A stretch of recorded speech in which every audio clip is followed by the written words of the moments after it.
সরকারের কাছে অনুরোধ, আমাকে যে মারপিট করেছে এই চাঁদাবাজি গোটা দোলাবাড়ি ওই কুসুম্বা ইউনিয়নের সব লোক বলবে আলামিন সে চাঁদাবাজি করে খাচ্ছে। এখন বর্তমান ওর দল বললে বহু লোকজন ওর হাতে আছে, বিভিন্ন জায়গায় মারপিটও করতেছে। এভাবে তারা ভয়ে মুখ খুলতেছে না।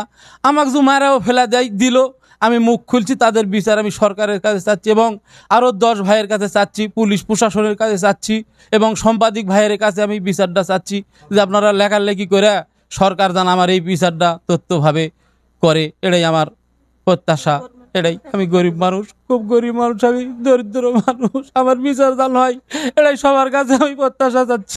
আমার নাম মোহাম্মদ আব্দুল জলিল, বাপের নাম আব্দুল জব্বার সর্দার, পোস্ট জুগবাজার, থানা মান্দা, জেলা নওগাঁ, গ্রাম বারিল্লা। আমি সাইকেলের মেকারি করে প্রায় 30-35 বছর ধরে দোলাবাড়ি বাজারে পূর্ব দিকে 75 রোডে আমি দোকান করি।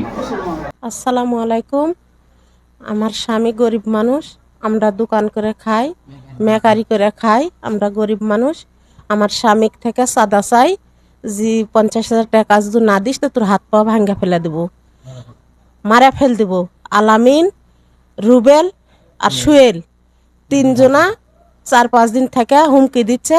বা কালকে বেলা 11টার সময় আমার স্বামীকে সে হাতুর দিয়ে মারা আমার স্বামীকে অসুস্থ করেছে। আমি লিয়ে আসে মেডিকেল ভর্তি করেছি, টাকা দিতে না পারে আমার স্বামীকে মেলা মারধর করেছে। আমি লিয়ে এসে মেডিকেল ভর্তি করেছি। আপনার কাছে আমি ন্যায্য বিচার চাই।